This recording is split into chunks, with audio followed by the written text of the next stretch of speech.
You're listening to the Racer to Racer podcast presented by Race 92. Race 92 is a vintage-inspired racing apparel brand specializing in celebrating vintage race culture and adapting to motorsports today. Check out race92.com for all your racing merchandise needs. I'm your co-host, Aaron McAtee. Other co-host, you may have seen walking out of a great clips with a big old smile on his face. You've probably seen him at a dirt track. He is the one and only Scott Bowie. Hey, Scott, how's it going? Good, buddy. How you doing? Doing great. So if you're watching on YouTube, you'll see that we have a third video screen going here with a good friend of the show, Jagger Jones. Yes, well, thanks. It's I feel like a returning customer, unlike Scott at the Great Clips. But hey, he visited. You saw he visited the Great Clips in St. Pete, or at least visited the front of it. I know. I saw the picture, but I would place my bet that he didn't go inside. You would be a winner on that.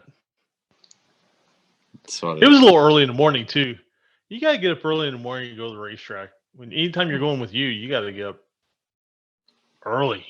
You know, and yeah, I know they don't give us the 2 p.m. prime slots in the USF 2000 series. I gotta wait a couple of years, few years of waking up early, but can't complain. So what is it like? Cars. Was it like 8 o'clock for the next group, and then 9 o'clock for the step above that, and then finally when you get to IndyCar, it's like around 11. Yeah, like a normal. Yeah, we were actually pretty lucky on the schedule in St. Pete last weekend. I think our earliest session was, I believe, was like 9:45 or so. But the Indy Pro, one of their first sessions, or I think one of their races actually, was at 7:45. I think I wouldn't even be awake by that. I don't know how you expect me to go out there and race at 7:45. Yeah, that's early. Super early. You got a day off though, didn't you get a day off like Friday or Saturday or something? Yeah, it was kind of a crazy schedule. Yeah, we had practice a little bit Thursday, race Friday, and then literally not one session Saturday, and then Sunday morning we had the race right before the IndyCar race, which is pretty cool. Yeah, I think that was had something to do with the art show or something, and you had to be quiet at a certain time on Saturday, or I forget what it was, but like they couldn't work their schedules around where they could run on Saturday. Yeah, because that makes sense. Because IndyCar, I was wondering why IndyCar qualifying was so early Saturday. It was like 1-2 p.m. and then nothing. It ended at 1 or 2 p.m. and nothing was on track after that. Right. Yeah. So they had like a Star Wars concert, which I'm sure your invisible guest in his room. I'm sure Colby probably missed out. He probably went to go see the Star Wars concert, but yeah, my friend Colby was at the race with us, and I'm actually in his room right now doing this interview. We were sitting here hanging out, spending some time in the metaverse, playing some VR. I'm trying to see where it is. Throw it on. The metaverse syncs crazy. Oh, it doesn't fit. There we go. I can't see you guys, unfortunately. It'd be pretty cool if I was doing the interview in the metaverse. But we were just playing some mini golf. I don't even know what we were saying before. Just talking about how much Colby loves Star Wars. I feel like I'm going to get some hate for this, but I've actually never watched a single Star Wars. Me either. I would tell you that the original 3 are probably the only 3 worth watching. Of course, now I will get tons of hate mail for that, but I feel like those are the only 3 worth watching. Hey, if we get hate mail, I mean, hate mail's better than no mail, right? That's right. Just get my name right. That's all I care about. Get your name right. So, St. Pete, Jagger, how do you think it went for you? Obviously, you get on the podium for race 2, which is a good thing, right? Yes, I think we accomplished everything we wanted to and nothing really more. I think finishing third on Sunday was a good switch around for the weekend. We struggled a little bit in practice on Thursday. Me just a little bit learning the track, getting comfortable with a street course, which I haven't done a lot in the past. And then also we struggled a little bit with car setup. We were trying some different things. which is tough because you only get one session, 30 minutes of practice on Thursday before you go into Friday, which is qualifying. And half of that practice ended under red flag. So we only got 15 minutes of practice. I think I did 13 laps of green flag laps before going straight into qualifying. So it's pretty intense. You don't have a lot of time to work things out with the cars. You kind of just have to pick a setup and hope it's good and go with that. So we kind of missed it a little bit on that. And then qualifying was okay. Qualified 5th for Friday race, 4th for Sunday race. So it wasn't too bad. We were at less than a 10th off the pole, which is crazy considering I actually hit the wall on my quickest lap in the back section, just made a little mistake that lost me for some time for sure. And then the races, the first race was on Friday, was a little bit of a learning curve. Just wasn't aggressive enough at the end of the day. I haven't really done a lot of racing in the past couple of years, and you definitely, even if it's nothing related, just the adrenaline of racing, the intensity, learning the aggression, learning the style of racing in USF 2000, definitely was a little bit of a learning curve for Friday. And then, so we kind of fell back a few spots, finished 8th on Saturday or on Friday. Wasn't super pleased with that. And then Sunday had a little bit of a switch around, ran pretty well.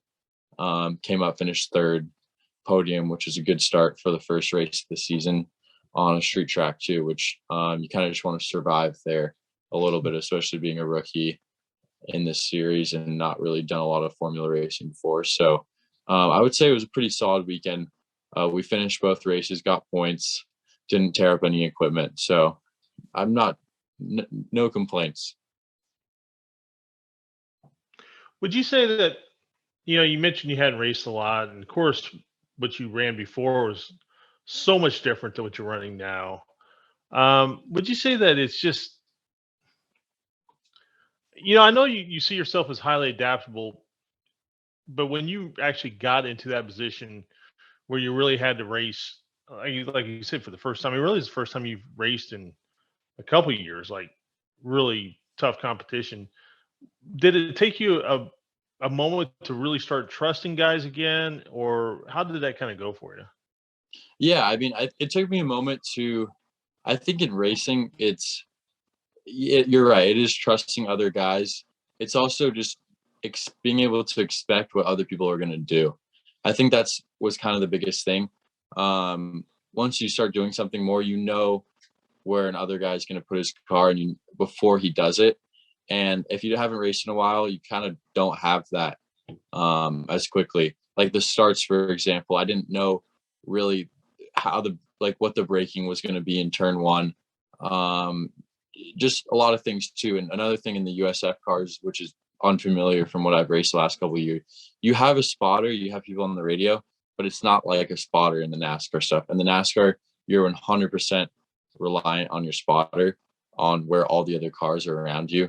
You don't even look in your mirrors on most of the tracks you're doing and that type of stuff. You just 100% rely on your spotter. If a car is inside of you, outside of you, wherever they are. And this stuff, you're kind of on your own in that sense. You're looking at the mirrors, which took a little bit just getting comfortable with. So I think it was just kind of a combination of everything, really. So you did a lot of sim work, I know, before St. Pete. How useful do you think the sim was, or how close is it to the real thing? So the sim work we did on St. Pete's kind of tough because it's not on iRacing and a lot of softwares. So the track wasn't great that we were doing the sim work on. The sim stuff is usually the tracks when they're laser or GPS scanned or however they do it. I think laser is how they do it. They're really close to how they actually feel. But if they're not laser scanned, it's still helpful, but it's not as helpful because when they're laser scanned, you feel all the exact elevation, the bumps, which is very relevant on a street course, exactly or pretty close to exact how they're going to feel in real life. So the sim work for St. Pete, I would say it was definitely helpful, but it wasn't as helpful as it could have been. I think there's some people who do have decent track models of St. Pete, but they're not really open to the public. So we didn't really have a great model for that, but it was still helpful to just kind of learn the track, get an idea of what to expect. Do you think walking out there and you guys have done so much testing and it's been pretty intensive compared to when you ran the stock cars. Do you feel that now that you've actually got a race under your belt, or two races under your belt, and now you're doing the testing and you've done the sim work, are you feel like you're able to start matching all that data together and be able to get the feedback that's necessary and that sort of thing? Yeah, I think that's a big thing, learning how you want the car set up for the race. You can go out there, not miss an apex, drive 95% and be quick in practice, and the car feel good. And then you go into the race and you burn up the tires a little bit at the start. You go for a pass, lock up the tires, and now your tires are hotter. You're driving at 105% instead of 90% in the race, and your car completely go away. And that's not something you can practice on the sim, not something you get the same practice of when you're testing. It's about racing reps, doing as many races as possible in this type of car that you learn that stuff from. And I think it's just going to not necessarily take a lot of time, but definitely it was a little learning curve of just figuring out what the proper way to set up the car that works in the races. And especially like with traffic too, that's another thing that's hard to simulate and hard to practice in testing is following people. And yes, I have teammates, but it's a little different when it's a race. You're put in situations that you're not put in testing. Would you say, like, during qualifying, if you're doing a quick lap and you say you're not looking at the times at all, can you tell, like, after you've done a lap that was a really quick lap? Or you see what I'm saying? Like, can you really tell without looking Yeah, at time? especially if you look at one, like let's say your first lap of the session, your first fast lap of a session, you see, okay, that was a 131.6. It's super easy to base, okay, I pretty much could tell you what, before I cross the line, what every lap time is going to be. Sometimes it's hard, like the first lap of a session, sometimes the track changes a lot and it feels like you're going just as fast as you were before. But let's say it got 10 degrees hotter, then you're going to go a couple tenths slower, and you don't really feel that as much in the car because you feel like you're driving just as hard, but you just don't have the same grip levels. But really, I've always felt like that way. Like, that's funny that you say that. I never really talked about that, but it's like every time before I cross the line, like I look on my dash to see like what the times are. Maybe not in a race, but in practice. But like most of the time, like I really already know like a pretty close range within a tenth or so of how that lap was. Right. Because you go through a corner and you can tell, okay, that was, I mean, I don't know, I don't want to speak for other drivers, but myself, I can feel exactly, okay, that was a little bit better, that was a little worse, what I did differently to make it worse, better. Those are just all the thoughts that are going through your mind every single lap, every corner. And then I say, okay, I felt like I broke a little deep. It was hard to get to the apex. I'm going to break a couple feet or so earlier next lap. And just all those things are going to your mind, and you can kind of just feel, it's hard to explain, but you can kind of just feel what's quicker and what's not. I think I definitely kind of understand just from doing like, go-karts, like the fast go-karts. Yeah, exactly. It's the same thing because like after the lap, they have it on the scoring board. You can see where your lap was. So, if anyone wants to kind of get that feeling, that's the best way to do it. Yeah, you can feel, okay, even if you're doing rental karts versus IndyCar, you can still feel, okay, I went through that corner, I did this differently. Absolutely. And it felt better or it felt worse. And I think as a race car driver, you just build those instincts over time. Right. So you had, like you mentioned, you had your teammates, and you and Michael DiOrlando, especially on Sunday, really ran each other pretty hard. Um, do you think that I mean, I guess what I'm trying to say is, I mean, when you race a teammate and you guys have done so much testing, like I said, do you feel like you know them well enough that you really kind of understand how they're going to race? Or could it be a case where maybe you race each other a little harder than you race someone else? I think that's an interesting concept. We did a couple practice races and stuff during testing, but not a ton. So I didn't really have a good feel of how my teammates race. But we've talked about it before, and you really want to, yes, you want to beat your teammates, but you don't want to cause an issue with your teammates by any means.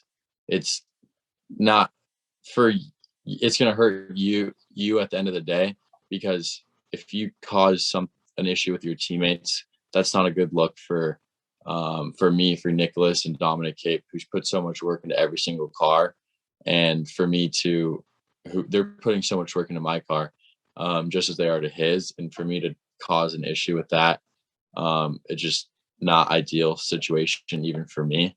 So I think you have that at in the back of your mind when you're racing a teammate. Yes, I can't crash this guy. So maybe, but there's also that competition. You know, you're in the same cars as them, you have the same equipment, so there's really no excuses. So it is someone who you definitely want to beat. But it's kind of a mixture of both of those, kind of a fine line, if you could say. Yeah. So the next race is Alabama, right? Yes, Barber. It's the April 29th, I believe. You have a test test session before then, right? Yeah, we're going to we have a official series test at Barber in a couple weeks. I think 2 weeks from today, actually. You actually got what, 2 or 3 tests all together, right? Between now and yeah, then. we're gonna get some laps, I believe, possibly on the oval before then, and maybe one other one. Plus the series test we're doing. You said on the oval. What oval? The one in the Indy, not the Speedway, but ORP. Yeah. Cool. You know, one thing I noticed while I was down there, and I didn't see it so much with Nikki Hayes, but I saw it with you, and I saw it with Jackson, and I saw it with Michael. A lot of distraction is not the word I want to use, but a lot of things outside of the cockpit. I mean,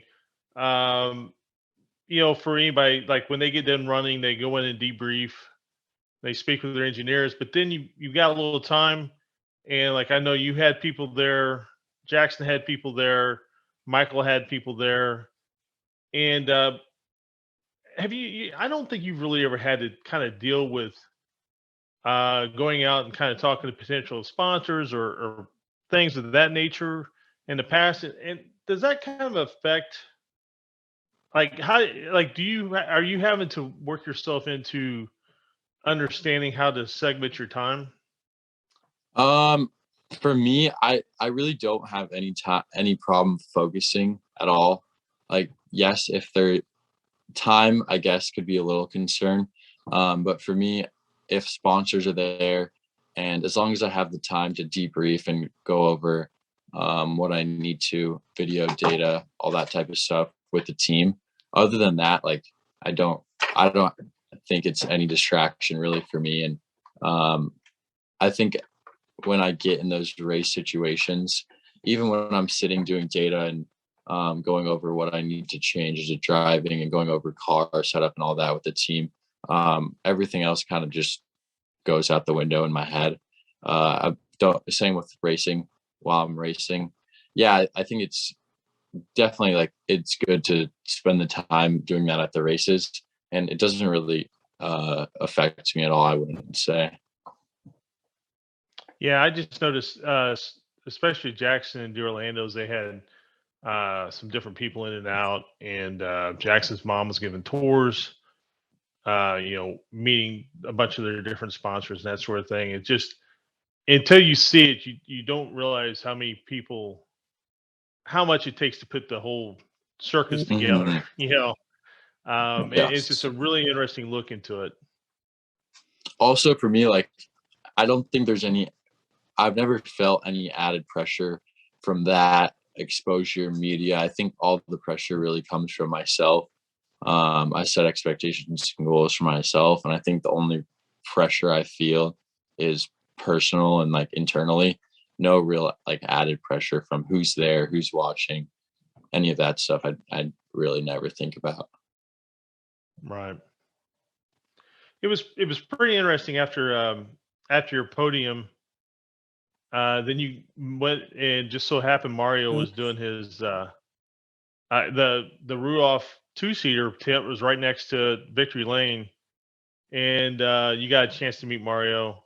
And that, I mean, that's one of those things that at the time it's just part of the moment. But I would think, me personally, looking back in years in the future, that it would be something that'd be a pretty cool moment. Yes, for sure. I've met Mario a couple times I can remember in the past actually. But it's been a few years, and it was cool. And he's such a legend of our sports. If any situation like that, I'm gonna try to go up and talk to him just because he's someone I've looked up to, and I never obviously got to watch him race, but someone I've heard about and know what he's accomplished in his career, and it's just cool to even be able to talk to someone like that. Yeah, I thought it was a really cool moment. Well, Aaron, do you have anything more for this young gentleman? I don't. Looks like Well, he's going to have a good time tonight based on Yep. the lights in the background. I know. I wish the lights are a false representation of my going to sleep in a short amount of time and going to school and going to class at 9 a.m. tomorrow. So that's really interesting too, because you were in Florida. Well, I guess you got down there with Wednesday. Yes, Something like Wednesday, and then after my race, I stayed because I had spring break. Happened to be the week following my break, so I stayed. Went to a karting race, did a bunch of coaching Wednesday through Friday this past weekend. Got home last night. I know you and I've talked about this a little bit before, but you've indicated that your teachers kind of are really willing to work with you, especially when you're out. Because I mean, like I've said, I mean, you've done a ton of testing so far, and obviously now your race dates are coming up and that sort of thing, and you don't get out till May. So, is that something that they're, that I suppose that there's probably a lot of students kind of in your kind of boat, right? And it's really interesting to see how they work with the students who have these, could be their careers or at least their passions outside of school. Yeah, I've luckily I go to High Point University. It's a private school in North Carolina, and so far it's been a great experience really with my teachers. I would say it's even easier here working with my middle or high school about missing school. They're pretty understandable about like what I'm doing, and like you said, like I try to voice that this isn't just something I'm doing for fun. It's something I'm doing and pursuing to be my potential career. And I think that is kind of helped a little bit voicing that. I try to, if I email or talk to them, or if I usually try to talk to them in person, first day of class, first week or so of school, just so they have an idea. And if there's any issues, I can switch my class before it's too late. But I've really only had one teacher.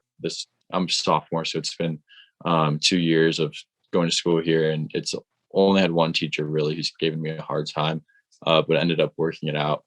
And so it's been a good experience. I don't really even have any accommodations through the school. They told me there's not really much they can do. It's like kind of just per teacher. Like if the teacher says it's okay, then it's fine. So I've had a good experience with that. And I always try to like send them an article or something to show and like voice that it's something I'm trying to do as a career. And it probably doesn't help, or it probably doesn't hurt being in North Carolina too, where racing is a little bit more common. If I was back home in Arizona, you say racing and NASCAR, like I was doing before, it's only something they've heard on TV. They don't really know anything about it. Where here, it's people have more connections. It's closer, more relevant here, so that probably doesn't hurt either. Hey, you can send them this. You can send them this interview, and they'll take about one look at Scott, and they'll know that you're not messing around. Exactly. Yeah. I should be the person that you hold up in case you need to let them know what you're doing. And by the way, Scott, I've watched a couple bugs crawl on the wall behind you. I don't know if you've seen that at all, Jagger. So yeah, the cockroaches. Yeah, I saw one going behind your shirt. Man, I sure hope there isn't nothing like that. No, there. In all honesty, there was something on the wall. Like, I'm not messing around. Oh, I was just joking. I didn't see anything. Yeah, there was something on the wall. So when we get done filming this, Scott's gonna have to deal with his bug situation. I have to fumigate the room. No, I did not know that. I never even saw it. I watched the screen. I didn't see anything. Yeah, I was laughing a little bit because I saw something crawl across your wall. But but yeah, no, thanks Jagger for coming on, and I'm sure we'll have you on again at some point again during the season, and definitely best of luck. And I'll definitely be watching your race here in Indy here in a couple months. So and I think we're actually gonna film some stuff too. I think Scott talked to you about that, so definitely looking forward to that. Yes, well, of course, yeah. Thanks for having me on, guys. Yeah, absolutely. And we will try to have you back on after Birmingham. And I hope you have a wonderful night doing whatever it is a college student does with lights like that. Well, hopefully next time too. And so I'll have the lights still probably. I actually have some lights in my room too. So I'll turn those on next time, and I'll have 2 trophies from Alabama behind me. There you go. See, I like that. I like that mindset. Perfect. But yeah, thanks everyone for listening. If you haven't already, make sure you hit like and subscribe. Subscribe to YouTube. Also check us out on Apple Podcasts and Spotify. And our guest today, we didn't really say. We said the last interview who was going to be, but it's Pat Sullivan, who none other is a USAC. Oh no, Sprint Car Hall. I can't even talk right now. Sprint Car Hall of Famer, right, Scott? Yeah, announcer, writer, does a lot of stuff in the all over the country, but he does a lot of stuff in Indiana. He has a new article out in Sprint Car Midget Magazine. He has a lot of articles in the past. Please go check him out. Great guy, very intelligent man. Just such a good guy. He was on our Chili Bowl broadcast, and man, just a lot of fun. He was a guy I've been around a lot, but to say I'm friends with him, it would not be true, but we are very friendly. And he's a funny guy, and I really like him. Yeah, but I think next week we're going to release James Hinchcliffe, I believe. James Hinchcliffe. That was a good one too. Mayor of Hintstown. So yeah. Now we didn't rate getting video of James. James wouldn't do the video, but he did audio with us. He did audio, and that was more than enough. Yes, it was. He was even early. He was even early. He was even a couple days early to our meeting. Yeah, that's right. And he said that he was afraid his internet wasn't good enough for the video part. So no, it was a great interview. I had a lot of fun. He's a funny man. And I guess the only thing left to do is to see if Colby has anything he wants to add to close up the anything? Show. Nothing much, He's gonna kill it in Barber. It's gonna be awesome. Hey, no, wait a second. Now, was that Colby's first race? Yeah, was that the first race you ever been to? Yeah, first race I've ever been to. What'd you think? It was awesome. It was crazy. Well, he definitely needs to experience Indy. He definitely needs. Did you guys stay for the IndyCar race at all? Yeah, we stayed and watched it. All right. Well, Kobe, it was a pleasure meeting you down there. Good guy. Colby is a marketing. He's studying to be a marketing genius. I don't know if you can study for that, but I believe that's what he's doing. We'll see. And he's obviously the smart one amongst us because he drives the electric car while the rest of us all drive gas cars. Ahead of his time. That's right. Hey, tell your buddy Jagger, thank you for being on. Colby, thank you for being on. And everybody enjoy themselves. Our guest today is in the National Sprint Car Hall of Fame. He is a legendary announcer for USAC and many other forms of racing. He is also an author that has written countless news articles. We are joined by Pat Sullivan. Hey, Pat, thank you so much for joining us. How are you doing? A pleasure. Thank you very much. Yeah, delighted to be on. Great to have you, Pat. Haven't seen you for a while. I haven't been to track too much last couple of years, but I listen to your very specific voice very often on Flo. So Yeah, it's not what got me probably behind a microphone on a PA or otherwise. It is distinct, but it's not classic, and I realize that. Yeah. Oh, I don't know. I think it's classic. Well, that's all What's right. classic? Thank you. Yeah, no offense, but someone gets old enough, it becomes classic, right? There you go. I certainly have some longevity. That's right. Well, we've definitely talked to some people who have some very recognizable voices. And you're definitely will be one of them. Do you ever have anyone like recognize your voice? Like, I know that voice. Yeah, it happens. Actually, it happens certainly in Indiana. Right. I don't think it happens outside of Indiana. If I'm at a racetrack once in a blue moon, sure. But I took my car to get an oil change, and this guy says, "Haven't you announced at Indianapolis Raceway Park for years?" And I said, "Yeah." And he was a guy who went back to the old ASA days. So yeah, that does happen in Indiana.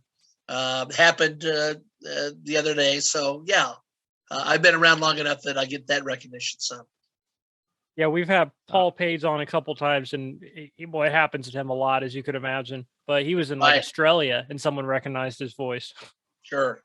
Yeah, I was the IndyCar traveling public address announcer for a number of seasons when Paul was back on television with Scott Goodyear. We often were at a booth right next to each other.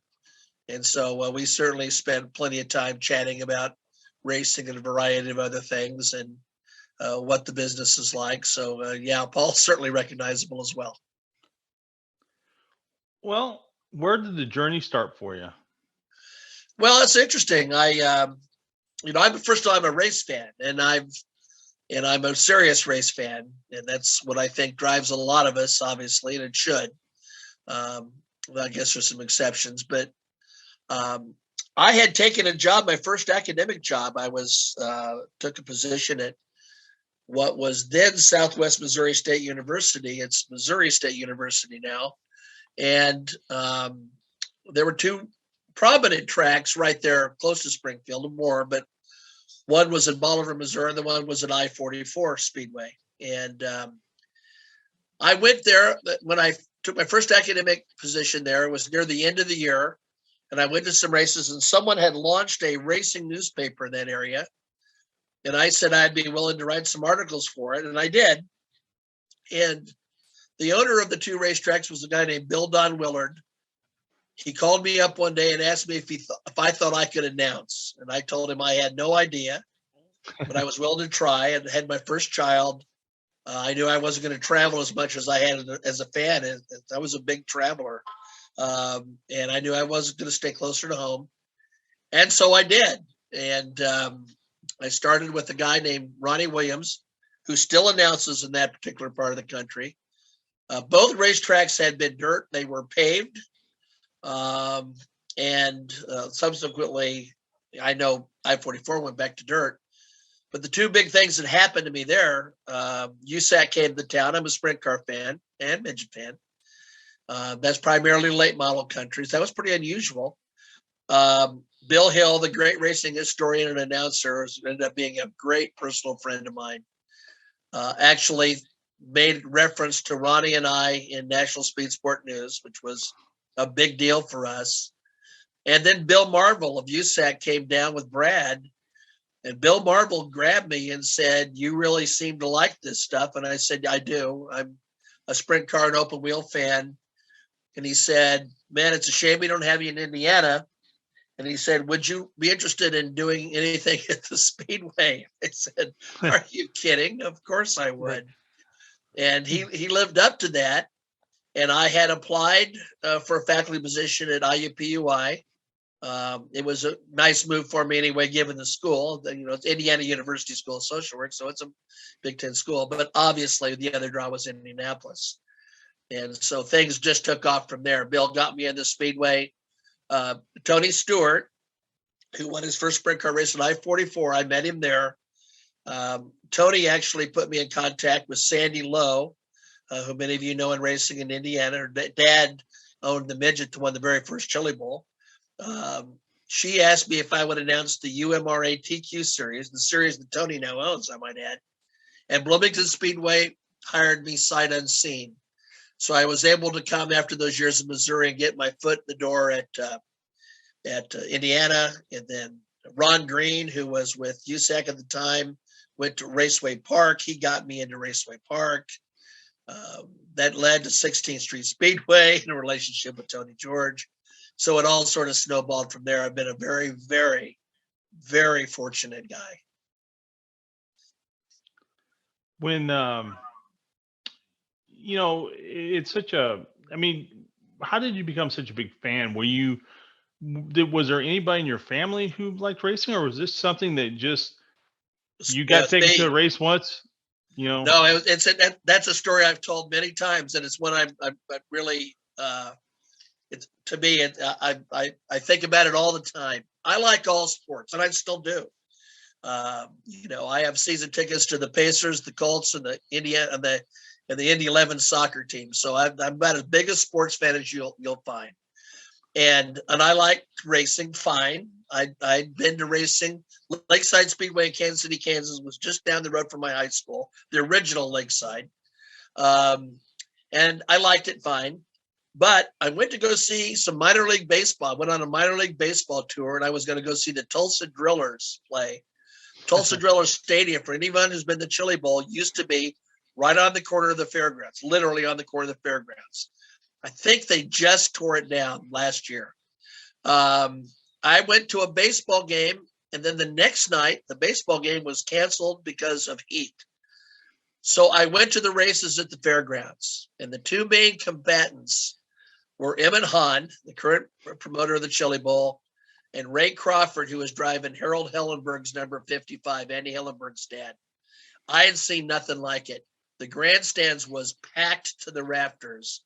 When Emmett came out, half the crowd would cheer, half the crowd would boo. Same thing with Ray Crawford, although Ray wasn't quite as polarizing. Those two put on a whale of a race, and that was it. I mean, it was just like, this stuff is cool.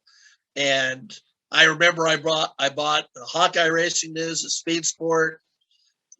Suddenly I was invested in going races in Kansas City, and I fell in love with the racing. I fell in love with the culture, and I fell in love with the people as well. So it became an addiction from that point forward. Was there ever a point where you wanted to actually become a race car driver? No. I mean, I'm well aware that I don't have enough guts. Now I've raced.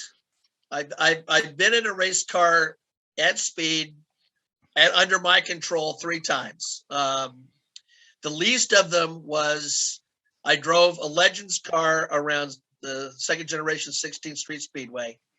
I ran in a mechanics race at I-44 Speedway in a stock car. And I'm proud to say I won a meteor race in a truck at Indianapolis Raceway Park. I told my son I was going to win.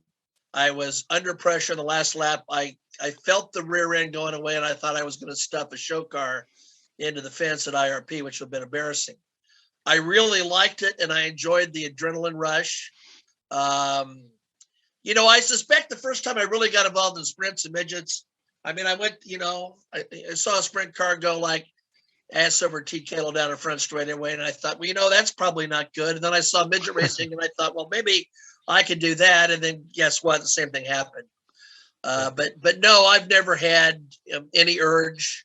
Davey Hamilton took me around the Indianapolis Motor Speedway probably at 185 miles an hour, which was eye-opening and very important for me to experience. And I love the adrenaline rush, but I've never had really big desire to do it. No. Do you think like experiencing, kind of like riding with David Hamilton or like driving a car, do you think that helps like doing announcing or writing articles? Yeah, it did. The probably being in the IndyCar with Davey Hamilton and more than anything. Now, again, that's at a time when I'm, the traveling IndyCar announcer, PA announcer. Mm-hmm. I remember I was getting strapped in the car at the Speedway, and Danny, one of the safety crew guys, looks up and he says, "It's Pat," and he does this, like, we're going to let Davey sort of cut it loose. And there's a couple things that I remember dramatically about. There's a couple things, that were interesting to me. First of all, my breath almost left my body when he accelerated out of the pit lane. I just couldn't believe that experience. I did experience, however, that things slowed down. I did experience that once I'd calmed down, I could visualize and see, and things made sense to me. That was kind of interesting. The other two things, though, that were the most interesting to me was, number one, I thought my helmet was on tight. It wasn't. And I'm a little surprised still I didn't get a neck injury. That was interesting to me, literally how much I buffeted around. The other was how much the race car moved around. I mean, it's like floating down that back straightaway. And I'm thinking, well, this is great. I'm by myself. How do you do that with 33 other cars at the start of the Indianapolis 500? I mean, I have admiration for the guy who runs last in the C Detroit Iron feature event. I do, because I just do. To put it on the line, to do it in front of people, to subject yourself to that, it means a lot. But I'm telling you, after I went through that experience, I thought, I can't believe that human beings do this and do so effectively. And I still get that sense. I mean, I worked the Four Crown Nationals for USAC, and I was next to Johnny Gibson of the World of Outlaws, who I've known literally for, over a quarter century. And, and I love non-wing sprint cars, but I mean, I don't get to see wing sprint cars very often. I see Williams Grove, Port Royal once in a while. And I watch those guys go down into turn one, and they're 3 inches off the wall.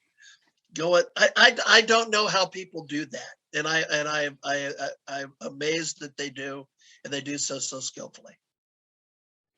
Yeah, of all the years I've watched racing, I still I like people say, "Well, boy, there's a lot of crashes tonight." I said, "I don't see how there's not a crash every corner, every lap, Yeah, all the time." I said, people, like a lot of people just don't realize how close of that dance really is. I mean, that's sure. It's funny. They don't know how fast race cars go. I mean, that's a Right. funny thing to say, but I lived for a time in Humboldt, Kansas, a little town that has a pretty successful racetrack. And I had a racetrack at the time, and I sponsored a guy who had a street stock there, and I would be in the pits. They were going to have me run the mechanics race one night. I remember that. And all of a sudden, I'd never seen a street stock go so fast in my entire life, at least in my mind.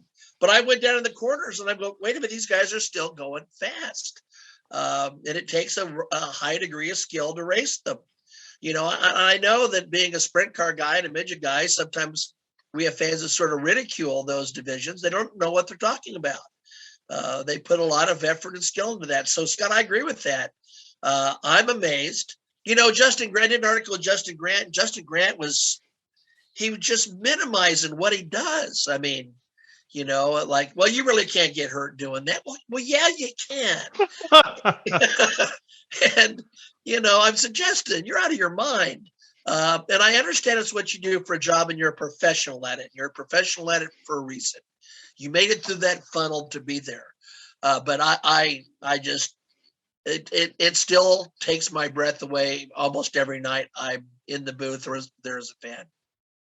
It's stunning to me when you go to somewhere like Indiana State Fairgrounds, which obviously we won't be going back to anytime soon. Yes. But any of the big miles, and you're sitting in the grandstands, you're watching cars, and they look slow on the straightaway. Yeah. Right. And but when you stand down by the track, I mean, people can't imagine how fast they're going. And it's the No. same, Indianapolis Motor Speedway is kind of the same way. You watch them on the straightaway, you really, what 150, 230. Right. It's hard to tell the difference. I can get away with this now. The statute of limitations of my crime has probably gone away. I would certainly hope so. But I did take my wife's Chevrolet at 110 miles an hour around the Indianapolis Motor Speedway one day. And it's smooth as can be, obviously. And I'm in a passenger car. And, I could do that. But again, interestingly enough, is the sensation of speed also went away a little bit for me. I suspect you can be reminded in a hurry how fast you're going when you hit a wall, for example. But, I had a memorable experience one day when I went to Des Moines and Tony Stewart flew me. He was supposedly going to fly me home. But once I got in the plane, he says, you're not going home. I'm going to run a late model tonight in North Vernon. Steve Barnett's picking me up at the Columbus airport. That's where we're going to go. It was an incredibly hot day. Tony finished second. He had already been in NASCAR or IndyCar, so it was a coming back race. And he explained to me the adjustments that he made, given how his car was handling at that racetrack and given the conditions, and broke it down in all of these steps. And I just think to myself, and you're doing that and you're thinking at that level while your hands are full. I saw Steve Kinser win at Knoxville Nationals that he shouldn't have won, it appeared to me. And this is not something new to a driver. He had a tire going down. He clearly had a tire going down. And then Victory Lane, he says, well, I knew the tire was going down. I cranked it really hard 2 or 3 times, stood on the gas, built up my air pressure, and went on and won the race. You're thinking at a different level than the average fan knows when you're able to assess and diagnose and correct a problem like that. So, yeah, it's still completely amazing to me. One thing I have said on here before, what a lot of people, just sitting there watching the races, you don't know what a driver goes through during a race. And right. I've said, you don't know if he got in the fence and knocked the Jacob's ladder off 6, 7, 8, 10 laps in the race, knocked the radius rod off, if the brakes, knocked the brake line off, right. There's so many things. Like a guy running 8th, 10th may have driven the race of his life, overcoming difficulties. And a lot of people it's hard for them to understand that. Right. The late Dave Cassidy, who was a great friend of mine, who then subsequently, as you know, ran 16th Street Speedway and was Tony Holman's personal assistant, once said something that stuck with me forever. He said, the guy that's winning the Indianapolis 500, the race is going relatively easy for him. You want a guy that's working hard? He's the guy that's in 18th place, thinking maybe if he works hard enough, he can get to 10th. And he's overcoming all those obstacles. The other thing, Scott, that you said is something that popped in my mind.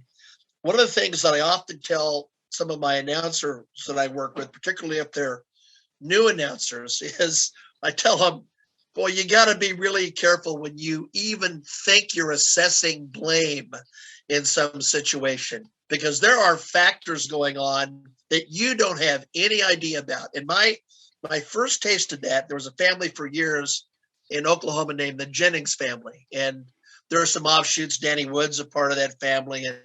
And Ernest Jennings was one of the patriarchs of the series. He was running a Devil's Bowl Speedway with the old NCRA 100-inch cars. And he got clobbered from behind in turns 3 and 4 late in a feature event down there. And I like Ernest, so I go in the pits and I'm hopping mad. I can't believe that guy ran into you, da-da-da. And he looked at me and said, Pat, my engine stumbled going right into turn 3. So that guy had nowhere to go. Not his fault, completely blameless. I'm in the stands. It looks like he got ran over. I can't tell. And so there's lots of those things that go on that we don't know about. And certainly drivers' ability to compensate for problems is something that it's a subtlety.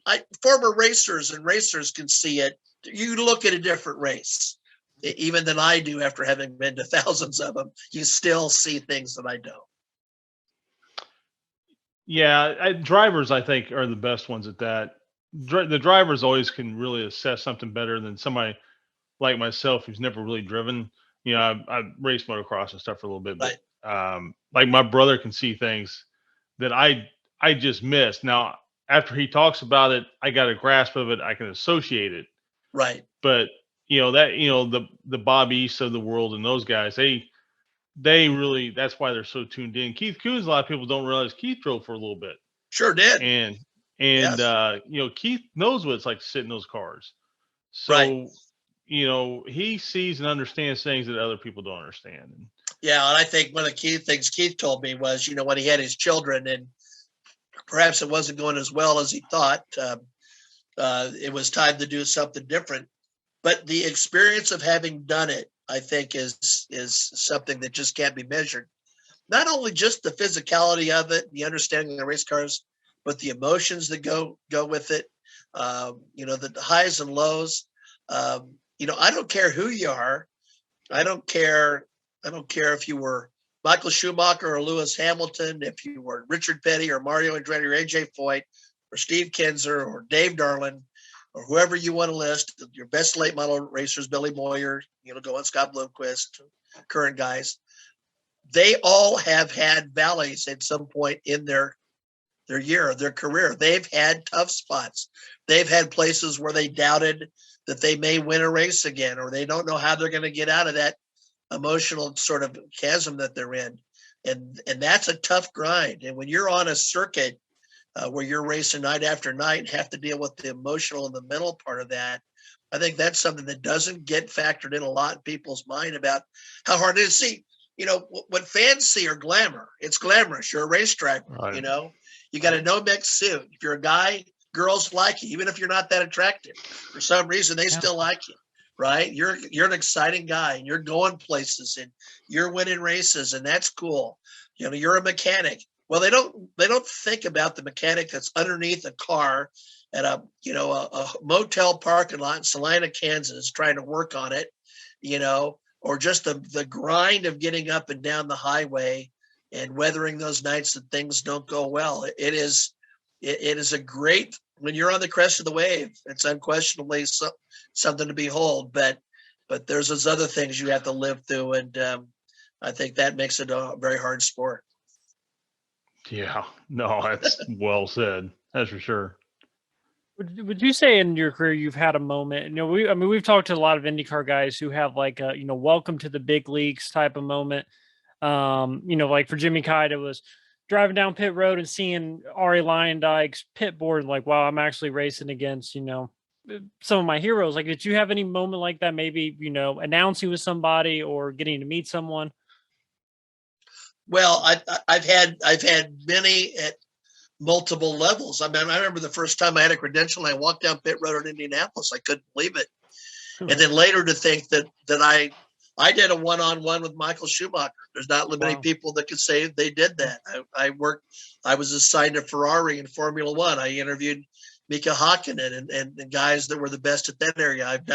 I've met with Richard Petty, Jackie Stewart, Emerson Fittipaldi, Mario, AJ, all those people that were pretty phenomenal. I remember that the race that I thought things might have switched for me, which was it was an interesting race. It was in 1995. Brad Dickinson and I announced at Bloomington Speedway. It was an Indiana Sprint Week race before Indiana Sprint Week was a USAC race. We hopped on a plane with Tony Elliott and Dave Darlin. We flew to Richmond International Raceway, and we flew all night. And you could probably write a book about the plane trip. Well, you've heard that story, I take it. No, I haven't heard that story, but I can only imagine with those two characters. Well, Tony was sick and had a cold or something. He takes some medicine, and he's like snoring and slobbering. He's next to me, and so he's out. And I'm like the only one awake at one point, and we're over someplace, and I hear the engine start to sputter, and I see the pilot's doing something funny. And obviously what he's doing is switching fuel tanks, right? And Tony wakes up and says, "Is this normal?" And I said, "I don't think so." And So I think, well, we can land this thing. It's the middle of the night. I look down, I go, yeah, those are mountains. So we're in trouble. We weren't probably, but we flew in all night long. We were pretty tired.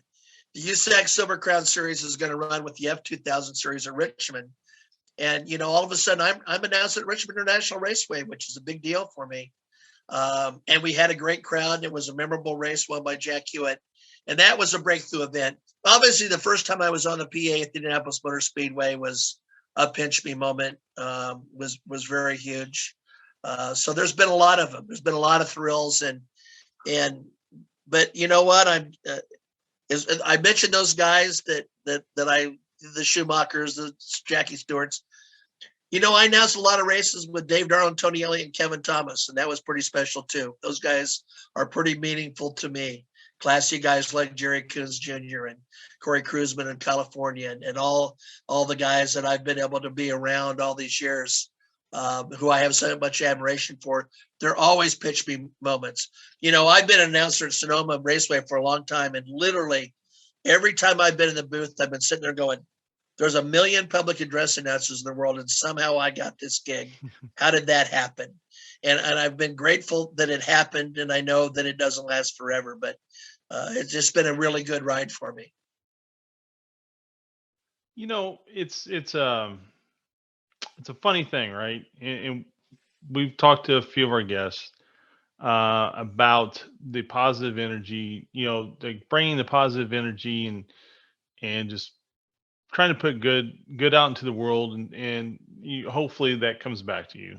Right. And and while you and I are not great friends, we're acquaintances, just see each other around the tracks or whatever. But I will say that I've never seen you without a smile on your face. Wherever you're at, that's where the laughs are at.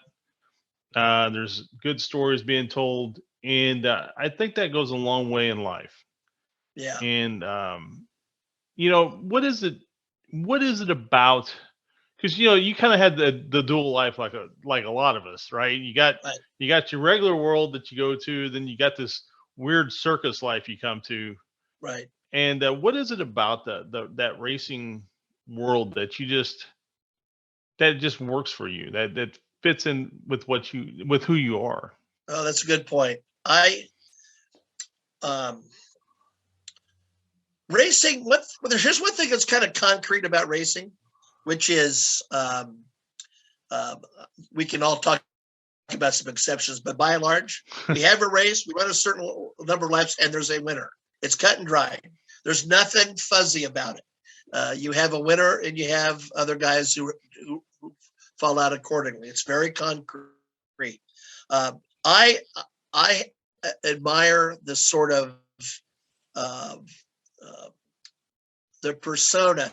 I'm always amazed at like talking to a guy like Logan Seavey, who I'm taller than, which is unbelievable. And he looks like a kid, and he is to me a kid. I mean, he's a full-grown man. I'm not trying to ridicule him. And then he puts on a helmet, and suddenly he's an assassin. That transformation of those individuals, the fact that they live so close to forces that we all don't experience in our daily life, to have that experience, I think as Jeff Brabham said, that your average race is 99% boring and 1% pure terror. And, and there are moments of terror. There are moments when I asked Brady Bacon, when you were stories high flying out of Terre Haute, did you have time to think about what was going to happen when you land? And he basically said, well, I just knew it was going to be fairly big. I don't know how anyone does that. So the individuals themselves are interesting to me. You have something with a great history and a great oral history. I mean, there is the written history, then there's the stories we all know and can listen to and tell that really tell the story of auto racing and the people involved. It's a sport that requires a lot of people to be participants to make it happen, and only a few of those people are in the limelight. The comment that you made, it's just like, man, there's enough stuff to complain about in the world. I mean, right. There was an announcer at Raceway Park who mainly did drag racing, the late Brian Olson. He did some oval Mhm. stuff, and he was a big personality. He was a big man, big personality, right? Drove motorcycles, did some drag racing, was a drag racing announcer and all that. And I remember one time at Raceway Park, and he encountered this individual who was just grouchy, and he looked at me and goes, "What's that guy's problem?" Right? He says, he's alive, he's at the racetrack, and he lives in America. You know, it's like one of the greatest lines of all time. Like, all these things are good, and you found something to complain about. I just think there's a whole lot of good in the sport. And as you guys know, there are so many very kind people who have gone out of their way. As you know, one of the racers who was affected by the tornadoes in the Midwest was a driver who originally called Oakland, Indiana home, but lives in Kentucky, Hud Cone. He had just moved down there. His entire property got wiped out, right? And people have reached out.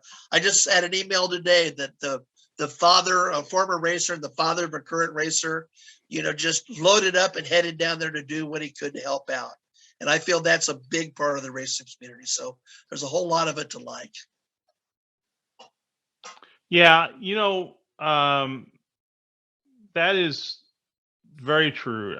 And I say this on the show all the time. I'm sure people are tired of me saying it. I've been in sport my entire life.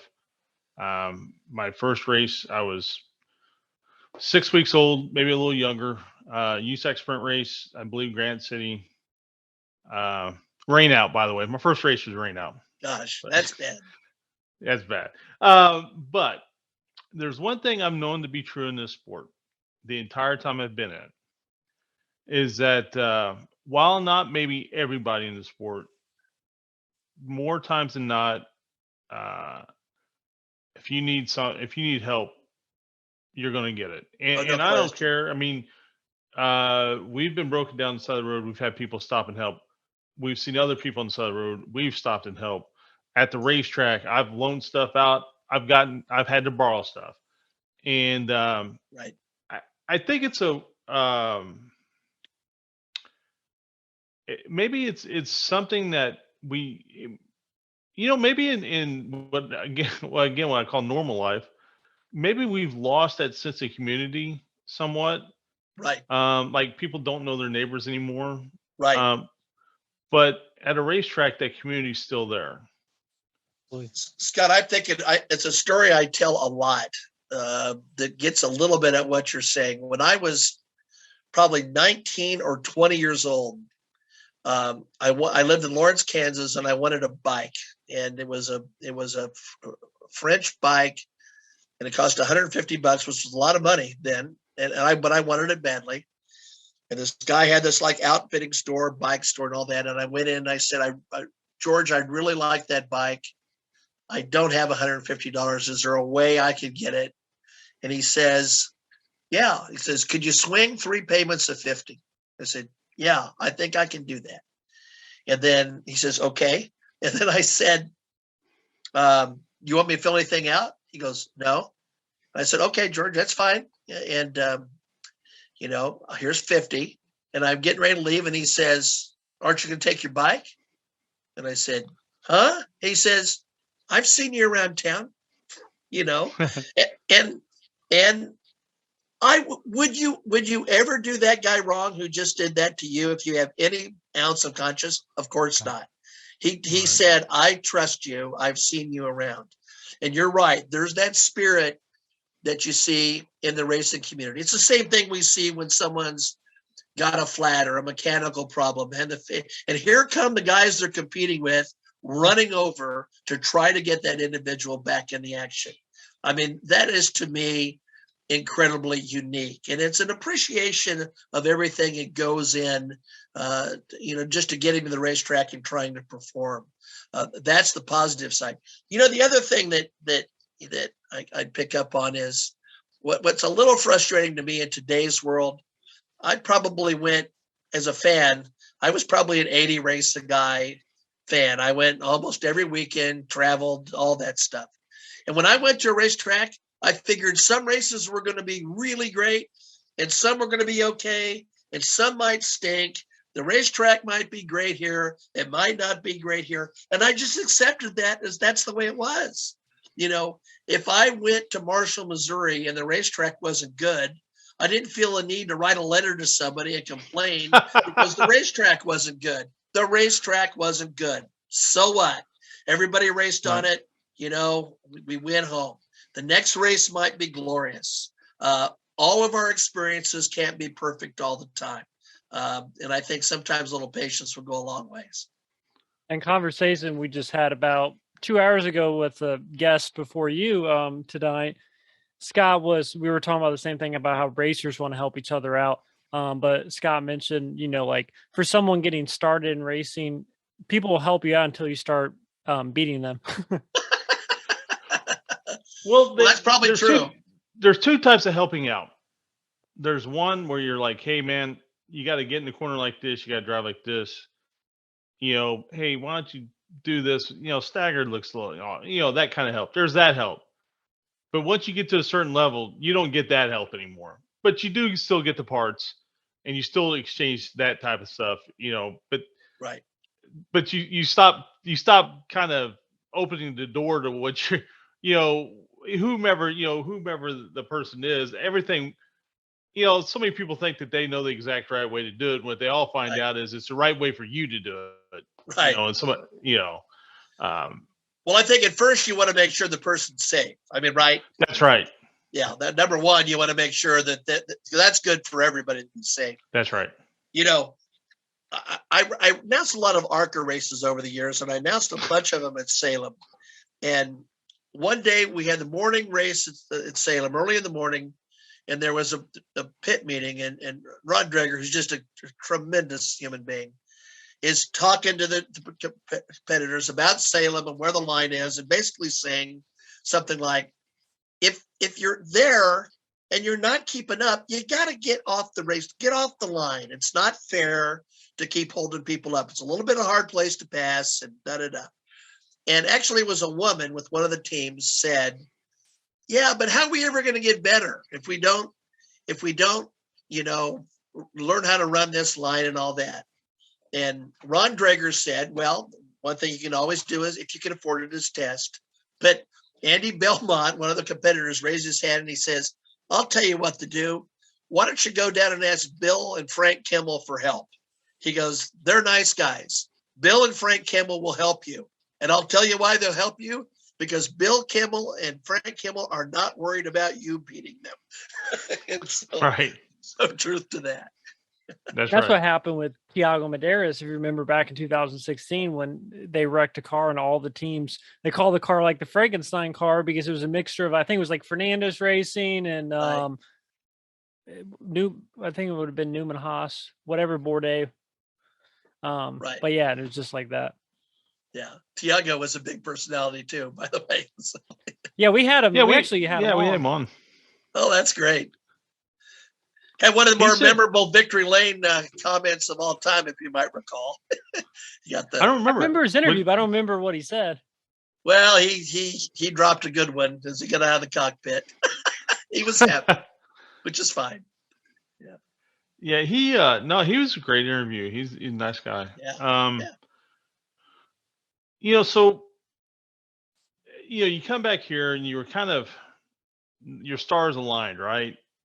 There was a job opening, right in the heart of where you wanted to be. Right. The right people were asking you if you wanted to come work and do these other things. And then how did it, you'd already done some, I think, did you say you already did a little writing before that? Like some writing for the paper?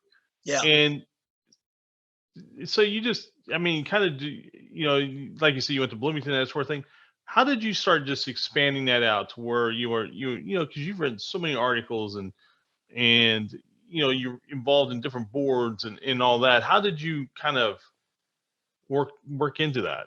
Yeah, that's interesting.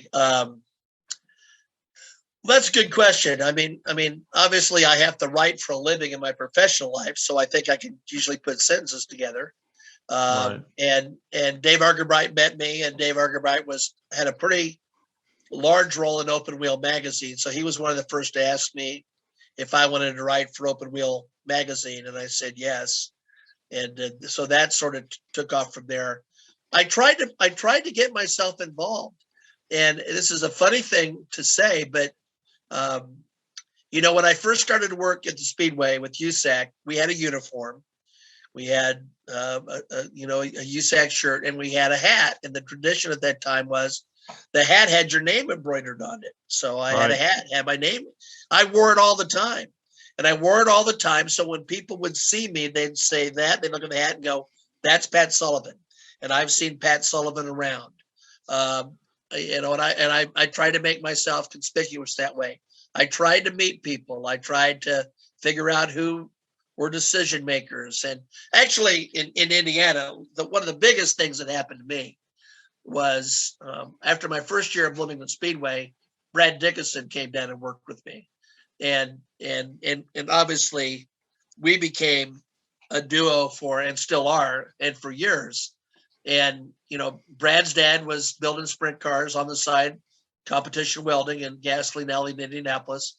Brad had a classic radio voice, a nice deep voice. He had been around Indiana racing, so he knew a lot of things about local Indiana racing that I wasn't as versed in. I was versed in USAC and World of Outlaws and All Stars, and I knew a lot about Kansas, Missouri, and places, Iowa, where I've been. So we garnered a lot of attention, and I got really well known for my preparation, and and really trying to dig in and have facts and figures. And so we just our circle grew. Tony George, when I worked at 16th Street Speedway, I mean, he pulled the trigger on me doing IndyCar racing. And so that sort of happened. So I think a lot of it's just putting yourself out there a little bit. And racing was just really important to me. And so I spent a lot of time doing it. Yeah, it's funny whenever you talk. I always expect Brad to chime in at some point. I've heard you guys talk so much together. In the back of my mind, I'm like, oh, Brad's going to chime in here in a second. But right. Yeah, that was a big deal for me. I worked with the guy at Bloomington named Corey Pittman, who passed away a few years ago. He was kind of a well-known figure, did some stuff on radio. But Mike Miles decided to make a change. Mike Miles called me up and said he was going to make a change. I thought I was fired. I used a mic that broke a lot. I was trying to do some wireless stuff. And I was doing the TQs, which I really liked and still like, as a matter of fact. And then they brought Brad in, and Brad and I took off. So then, we were working Bloomington, then suddenly 16th Street Speedway happened. And so we got the 16th Street Speedway gig. We got IRP, and then we got Kokomo on Sunday nights. And so we all of a sudden we're busy a lot, and we're doing charity events. We're doing charity go-kart races and making appearances. And so we just were out there a lot and recognized because of that. But when we talked to Paul Page, one thing he was talking about is, obviously he's done TV, he's done radio. I don't think he's really done any PA, but for him, he said his style fit the radio the most. So that's what he enjoyed doing.